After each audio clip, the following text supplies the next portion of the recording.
In the recent debate between atheist philosopher Christopher Hitchens and intelligent design creationist William Dembski, Dembski opened his arguments with a string of logical fallacies, beginning with this composite straw man.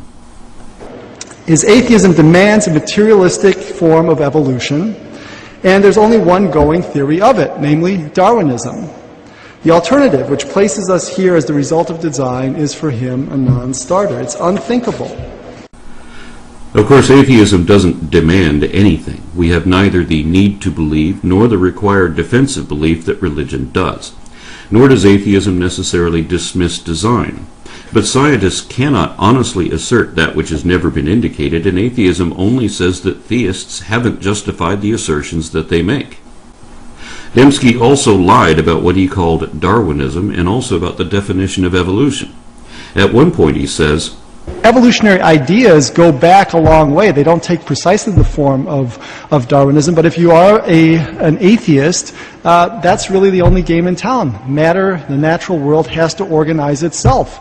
And if you look at the old creation myths, Enuma Elish, the Greek creation myths, Hesiod's theogony, what you find are natural forces, the cosmic egg, the waters, Tiamat and Apsu, sweet and salt waters in the Babylonian mythology, and they organize themselves, and then finally at the end you get Marduk, the prince of the gods. So you go from simplicity to complexity, and that's always the direction of evolution.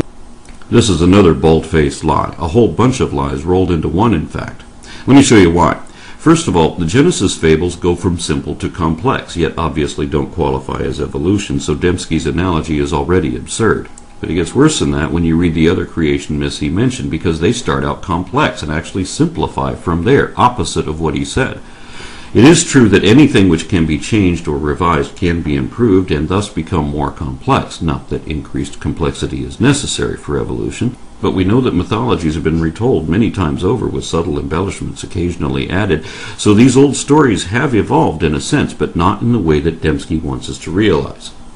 First of all, Hesiod's theogony may be contemporary to Genesis 2, but Enuma Elish is the oldest creation myth known to archaeology and has many other myths associated with it, which are all older than the Bible, yet written by the very ancestors of the biblical authors.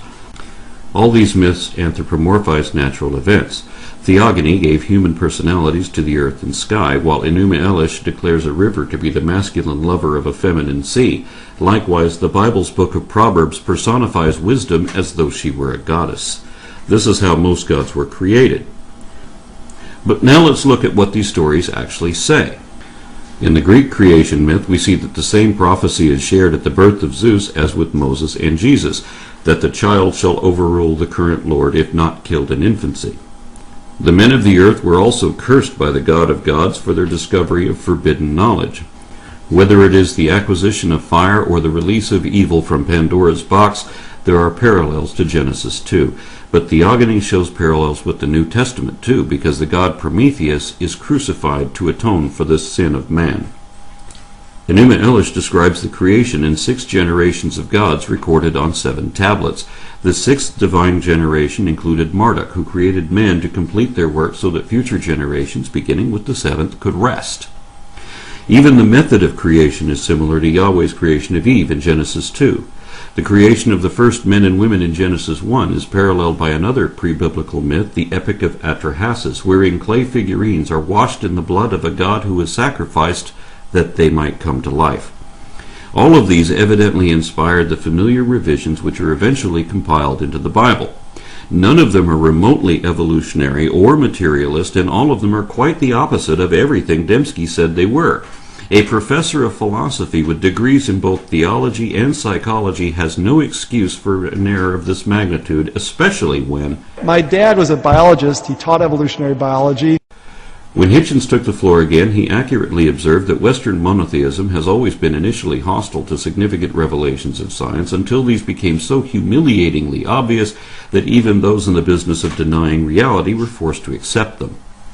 Hitchens also turned to the void already absent of any evidence to indicate God and filled that with negative evidence, further diminishing the likelihood. Things like universal chaos, rampant extinctions, various examples of scriptural and practical contradictions inherent in the common assumptions of Abrahamic theism. But in defense of evolution, Hitchens usually cited Christian evolutionists, preemptively disproving some of Dembski's predicted allegations, although Dembski still went on to make those accusations anyway. Most importantly, Hitchens argued for the value of objective analysis, which he described as evidence against interest. He also pointed out that we are primates and all that that implies, both for evolution and against Dembski's idea of the image of God. I would have fleshed out our taxonomy a good deal further, but of course Dembski exhibits no knowledge of that subject and is required by his faith to dismiss it, which he tried to do using one of the staples of creationist misrepresentation. I think there's a fair amount of common ancestry, but I'm certainly not an advocate of universal common ancestry. I just don't think the fossil record bears that out. I think the Cambrian explosion is a perfect example where you have just you have these forms which are just there, poof, and there are no precursors. The Cambrian is the first period of the Paleozoic era. It's a span of about 50 million years wherein the earliest forms of all the current phyla appeared and many more were already extinct by the end, and it ended hundreds of millions of years ago, before there were any mammals, reptiles, amphibians, or anything else of that sort. Not even sharks, insects, or recognizable plants existed yet, but Dembski expects us to believe that Bambi and Thumper and Curious George were suddenly poofed into a world of trees and flowers and chirping birds out of nothing all at once. He believes this only because his storybook says so, but that is not what paleontology shows, and he knows it. Very few Cambrian fauna still look like their modern descendants, and most of the rest died out since then, and some were so alien to our time as to defy classification. There were even some macroscopic animals who seem to have gone extinct before the Cambrian explosion. How is any of that either inconsistent with evolution or supportive of intelligent design? How is it that animals as complex as trilobites and brachiopods could spring forth so suddenly, completely formed without a trace of their ancestors in the underlying strata? Trilobites are the earliest members of a clade which today includes horseshoe crabs, scorpions, spiders, mites, and a handful of other horrors, none of which yet existed in the Cambrian, or they existed but were not yet fully formed. All these groups were derived during the Cambrian, along with Eurypterids and aglaspids, earlier xiphosaurs with a dozen or so eyes on their tails of all places, and many other crazy things which survived that age, and all of them are found in a chronological sequence implying stages of development from trilobites. Even if we forget about all these subsequent or descendant groups, the family of trilobites alone eventually grew to include roughly 15,000 species, and those are just the ones that are still recognizable as trilobites. Yet all of them were already gone millions of years before the first dinosaurs appeared. How is that inconsistent with evolution, or indicative of a divine design? And incidentally, trilobites do have Precambrian precursors in the underlying strata. It's a not quite trilobite, not fully formed. It doesn't even have eyes yet. So Dembski is definitely lying when he tries to cite the Cambrian explosion as either a challenge to evolution or indicative of design, and he can't pretend not to know better because... I was raised in a largely secular home, a biologist father who taught evolutionary biology. Ultimately, Hitchens hit Dembski with one of my favorite questions, wherein he lists some of the other facts of evolution and cosmology, which we can actually prove to be true of our position, and challenged his opponent to do the same. What is true of your view? Of course, Dembski had no way to answer this question, so he ignored it too. He quite wrongly assumed that Hitchens' rejection of God was a result of accepting evolution. As I have already shown, this is the first and foremost of the foundational falsehoods of creationism. Dembski based his entire presentation on his own rejection of evolution. He denies evidence of any type, all on the same excuse that that doesn't prove anything. Thus he ignores everything which only evolutionary science can explain, while forgetting that his religious alternative explains nothing.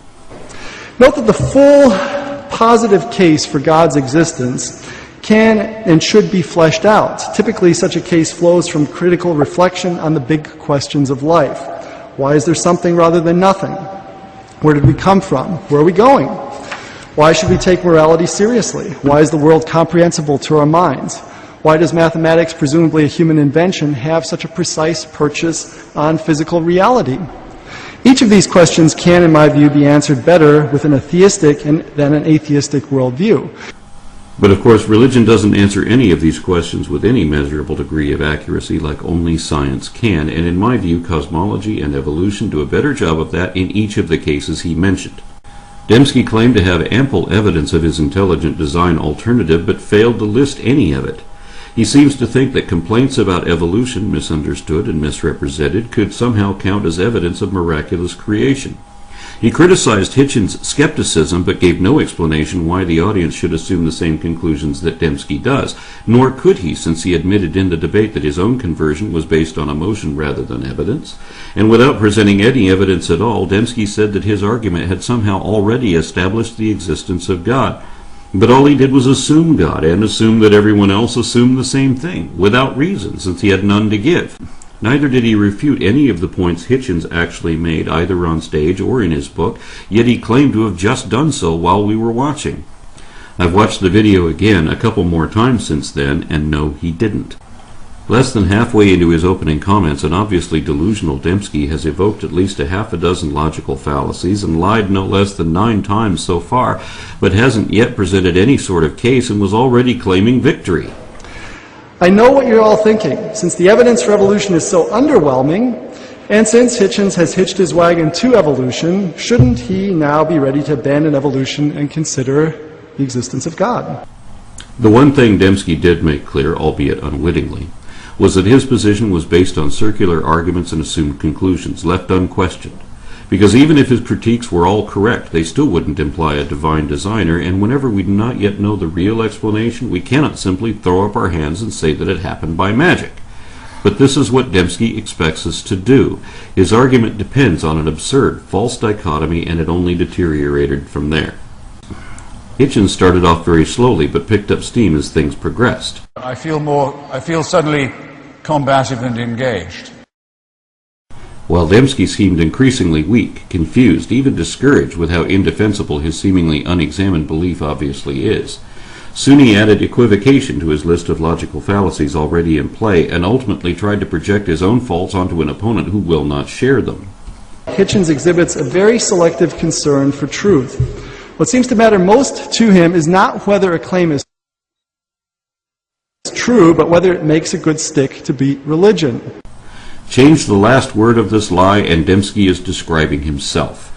In short, Dembski's comments were entirely empty, yet the audience of this church sometimes applauded him anyway, especially when he praised his sickness as though it were the cure. Dembski apologized for the evils ordered or condoned by God throughout the Bible, but failed to realize the obvious implications of that.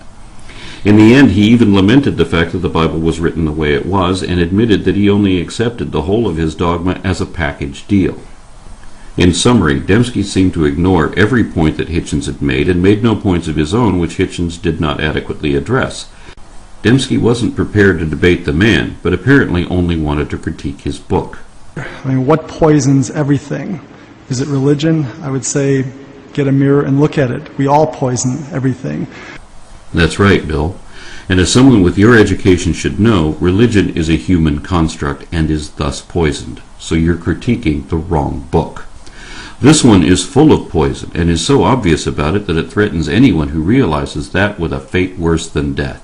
That's how we know it is dishonest, because it tells you to believe something beyond reason, without reason, and against all reason, regardless whether any of it could even be true or not. Knowing only this should be enough for you to reject religion.